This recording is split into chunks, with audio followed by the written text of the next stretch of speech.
Welcome into DC On Screen episode 382. This is our super spoilery coverage of Supergirl 2x20, City of Lost Children. I'm your host, David C. Robertson. This, my co-host, Jason Goss. Hello. To recap, James deals with his identity as a hero with and without a suit. He's rethinking Guardian because he's just scaring random citizens in the suit, and he can't seem to find a place with the DEO until a lost Phorian child needs some help. James breaks through to him and helps the kid find his people. He then saves all of them in National City by refusing to leave the boy's side. Meanwhile, Rhea is pep-talking Lena into Nobel Prize territory.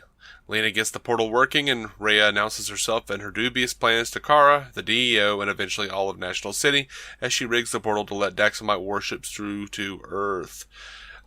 Really cool shot, by the way, of all those Daxamite ships coming through that portal. Yeah. And like Kara looking up at them. I dug that. It's a good shot. Yeah. Thing was though, like, this was a 50-50 episode for me. Like everything with James, I really enjoyed. Everything with Rhea, I just wanted to claw the screen. Yeah, I can see that. I feel like it's a sad day when the best thing in a Supergirl episode is a Batman reference. Which one? What was that? Oh, where James is talking to Wynn about how Guardian is scaring people, just like Clark's friend. And Wynn does the pointy ears and goes, "Oh yeah, I feel like they're more frenemies." Yeah. Oh God, I can't believe I forgot about that. Actually, and sadly, I think the other best part of the episode was Lena and Kara talking about Justin Timberlake and NSYNC. I mean, that one made me laugh. But no, I mean, I really enjoyed James's storyline. Like, he really is like you can see he's jealous because he wanted to inspire like hope, and he's just scaring people instead. And by the way, the first scene with the "Don't Hurt Me" girl, she's about to get mugged, she gets saved by a guy, and then she apparently can't differentiate the guy who saved her from the guys who were going to mug her. Yeah, and just like, "Don't hurt me." It's my second or third least favorite trope ever. Like, just least favorite character of all times. It's top 5. I feel like it's the writers and the producers trying to go like, look, just bear with us. I know this is weird, but we're trying to get out of the storyline because it's not good. It's always been one of those, like, I've seen it before that, but I was trying to help you. Oh, don't hurt me. Just so boring and so ridiculous. Like, if I'm sitting there and 3 guys are about to attack me, and some guy in a uniform, of all things, shows up and kicks the 3 guys' ass, I'm pretty sure I can differentiate which one of these guys is on my side. Yeah.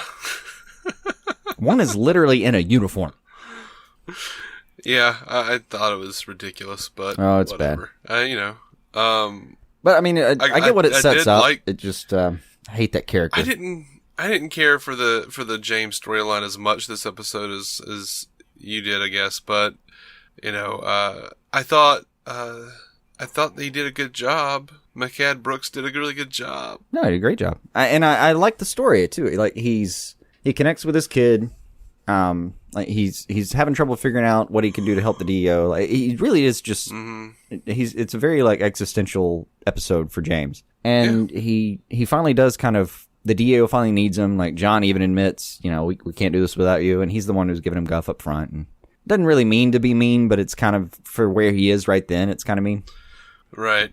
So, yeah, like, and even the little pep talk later where he gives him the thing about, like, John, when he was just, John Jones didn't know what he was going to do with his life back on Mars, and then he had the daughter, and he was good at protecting her, and that's what got him into law enforcement and became the Martian Manhunter. That was cool. Yeah, that was a good line. It was a good backup story and everything. And I liked what they did with James as far as, like, even later there's a scene with Wynn. Like, I mean, James just standing there shouting, like, "I'm not leaving them." I was sitting there, like, actively rooting for McCad Brooks. Like, "You're killing the scene. Keep going, buddy." Yeah, he did a good job. Did a great job with that scene, I thought. And it was a good story. He breaks through to this kid.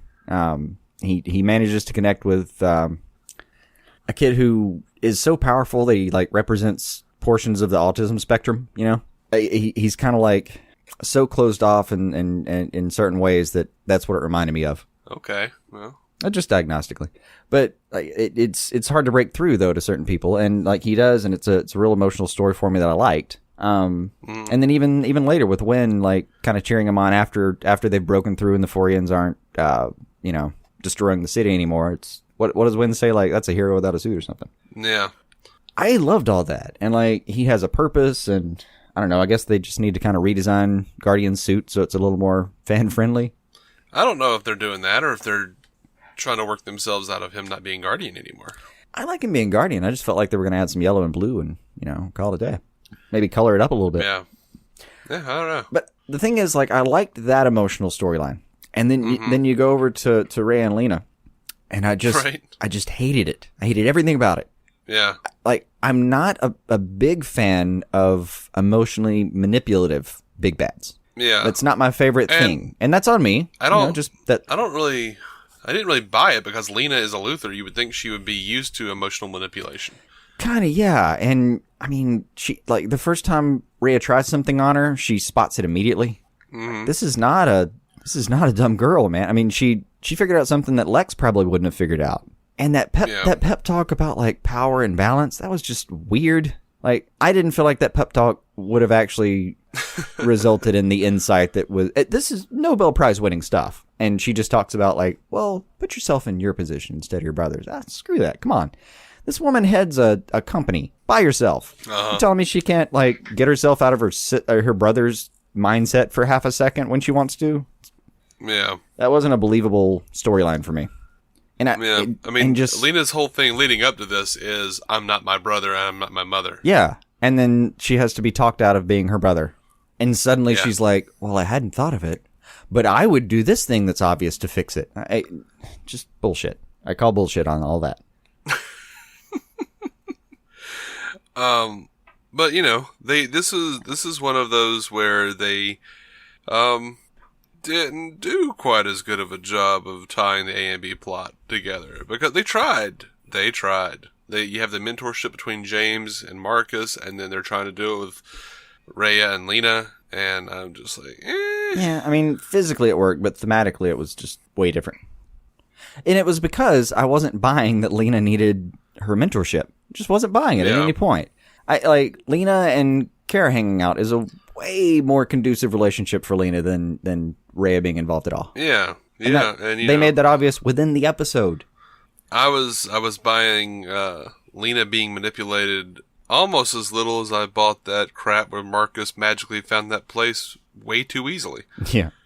Because he is just like, cut to a scene. Oh, they're in a dark hallway. Okay. Well, I mean, I could buy that at least because he was watching James through a door, like he could sense him. So I could buy that he could sense where his people are, especially when they're in mass like that. I could maybe buy that. Don't get me wrong. I think it would have helped you if they'd pulled in a line that says like, well, if Wynn was like, how do you know where they were so fast? Like, well, they're all group. Well, he didn't know that at the time. It's like, well, it's a powerful connection to his mom. He knows exactly where she is. Like, if they had thrown that in or something, I think you'd have been a little better off. Or like they walk in, they see all of them, and he's like, no wonder we found this place so quickly. Right? Yeah, that's something that like explains the beacon kind of aspect to it. Well, the part that really hung me up was that he said, I don't know, I can't tell you where they are, but I can take you there. What the hell does that mean? Mm-hmm. How did you get there then? Are you? No, well that makes sense though. Like if he doesn't know where they are, he just senses where they. It's like a compass. I mean, compass doesn't know. So compass doesn't know when to turn left and when to turn right to get to the place. It just knows where it is. Yeah, they're just using this kid as a drug dog. Yes. Okay. That was how I bought it. I was okay with it. Right. They pretty much just let him off the leash and said, "Guide us." All right. Yeah. I guess in response to last several weeks that we've had on the show, Randy SF45 on Twitter says, I think the Supergirl showrunners are going somewhere with Kara's recent behavior. I certainly hope so, Randy. Really do too, because it has been weird, and it's not the reason I started loving this show. She seems a little spoiled and mean. No, there's actually a moment where there's the one moment I liked Rhea where she's on the phone with Kara at the time and says everything you do is to bolster your broken ego, and you can see Melissa Benoist's face just going like but it with much more articulation. Like, it was a well-acted scene for Benoist, because, like, you could see in it that she's afraid of that, too. And I hope that's where they're going. That's what I saw, and I hope I'm not just reading in, is that, like, she's a little bit afraid that she's just becoming this creature that's not really her anymore. And, you know, Supergirl's a thing, and it's not really, like, she's not a grounded person who grew up in a family who happens to have powers and wants to help people. She's just, like, this strategy, and she has these alien embodied kind of instincts of like, I'm gonna go punch it and then see what happens. You know what they should do? They should inexplicably have Kara fight Supergirl in a junkyard. Why? Throwback to the old Christopher Reeves movies. Oh yeah, okay. Matthew Ryan Cronin says, so Supergirl writers, you're telling me that the season 2 arc is the same exact thing as season 1? What the hell was the point of the Cadmus stuff? Hopefully I'm wrong and it's resolved in the next 2 episodes, but I'm optimistic. I don't think it's the same thing. I mean, the last season it was like mind control, invasion, and this is a more direct invasion, which I can deal with. No, yeah, it's actually just fully ships coming through like a Stargate. Yeah, I mean, that being said, like I hate Terry Hatcher's character right now. Not her fault. She's doing fine with what she was given. But I hate what they're doing with her because it's this emotionally manipulative, kind of slightly unbelievable thing that's happening. Mm-hmm. Like, I don't believe she walked in and just knew how to play chess with everyone's emotions like this. And especially the part with Mon-El telling him that his dad took his own life. Mm-hmm. That was one of the... I was watching this alone and groaned out loud. Yep. Oh my God, am I watching all my children? When Mon-El was walking down the street, he sees Rhea come out of the building. I wrote down Mon-El saw Mom-El. That's pretty good. I'm sorry, I think I'm clever.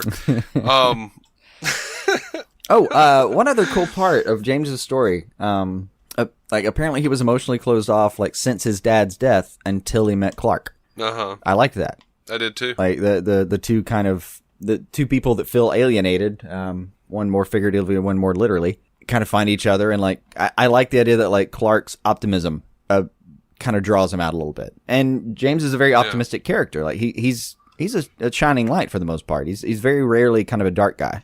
Mm-hmm. He's one of the people that, like, Kara's drawn off of every now and then when she needed to lean on somebody and find some hope. She could, always kind of rely on James and Wynn to be like, no, seriously, you're going to save the day. It's going to be fine. Everyone's going to work out. It's going to be great. Yeah. I really like that, man. I really like that little backstory of Clark and Jimmy. Yeah, that was good. But I did groan again because I knew she was going to say it.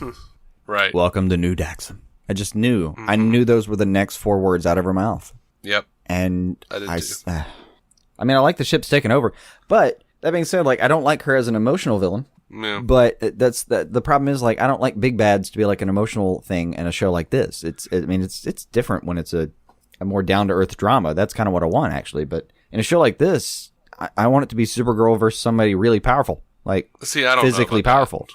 Like, Kara has the same problem that Superman does. She's too powerful. So I'm okay, if it's done well, I'm good. I'm really good with an emotional villain because that's almost one of the only places you can go with a character like Superman or Supergirl. Well, when they mess with the philosophy, that's one thing. When she's just messing with, like, mundane terrestrial emotions that people should be looking past, I'm just not buying it. Yeah, I feel you.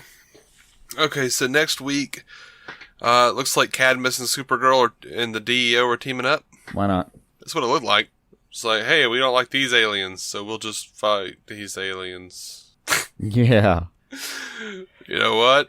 Let's get this squared away. And that's a little like last season though. A little bit. With like Max Lord being like, I don't like aliens, so I'm gonna help fight these aliens. I'll forgive your alienness for a second. We're gonna all come together. I think that's all I got, man. Yeah, I'm good. It was a wishy-washy kind of episode for me. It was. We are DC On Screen. You can find every episode at DCOnScreen.com. Proud members of the Giant Size Team Up Network, GiantSizeTeamUp.com. And find us on Twitter, DC On Screen, and Facebook, and Instagram, and all the places. And until next time, guys, keep some DC on your screen!